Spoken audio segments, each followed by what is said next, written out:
bandeko mbote mingi na bino mbote merci mingi na ndenge bo belemi pona kolanda biso na EDTV. Bandeko ndenge bino nyonso boyebi tozali ko se préparer pour la Coupe d'Afrique des Nations CAN Gabon 2017. Ba équipe mingi esi ekomi kuna sur place. Ba Léopard c'est liste esi ebimaki. Basi bapusanaki kuna espai wapi CAN ekobetama. Mabandeko nanga eza kaka pasi pe soni na mboka oyo ya biso. Problème oyo et continue à se poser tout le temps. Problème est ba prime ya ba joueur. Ba joueur na biso kinom kolo alelo bazwi mbongo na bango te. Bazwi ba prime na bango te, même pas promesse moko bayeba étape telle to kozwa autant, étape telle to kozwa autant. Ndenge ezalaka na équipe oyo se respectaka bayeba bango voir même avant un mois dès que baza qualifié, bayeba déjà prime na bango na ka qualification mutu na mutu ozwa na mbongo na ye autant. Ce qui est normal pambate musana bango basalaka yango wana. Mais kokamwa mingi na mboka na biso problème oyo esepozaka kaka toyebite pona nini problème oyo ezalaka toujours na bikolo ya mesa avant ba championnat nyonso tout oyo ba équipe na biso national ebetaka eza mawa mingi tala soni esika bana bazali ko se préparer pour babeta balole ba se concentrer na oyo etali préparation na bango bakomi ko se concentrer pona ko réclamer ba prime na bango. Bolanda ndenge nini ba joueur baza ko réclamer ba prime na bango et puis ndenge nini ba se décider ba sala entraînement te pona likambo oyo itali mbongo na bango tolanda bongo tozonga na si. Ebi Nicolo mbongo ate. Taba joko ba sa réunion mbongo zate. Il s'en va ça par bomba. Chose, on a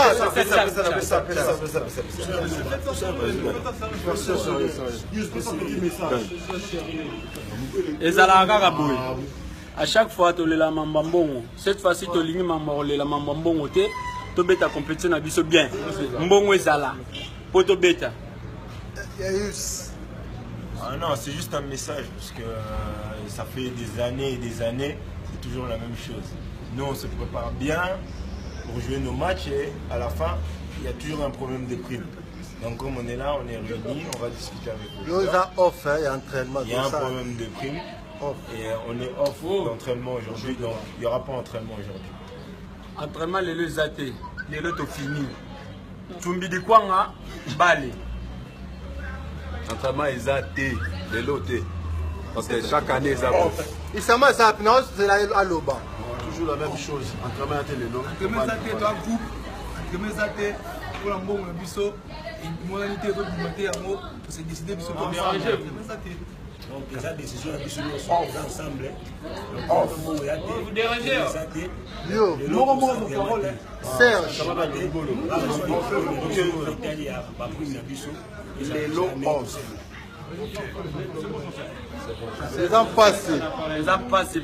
En tout cas, ezali soni pe mawa mingi. Na ebite soke komi stratégie ya ko meka ko retarder un peu likambo etali prime.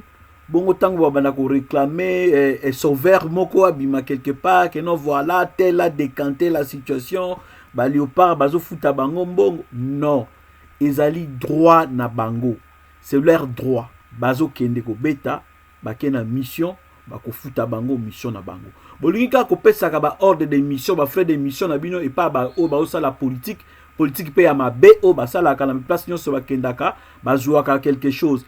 Mais na ba oyo bazo matisa lokumu ya mboka toujours ba manœuvre.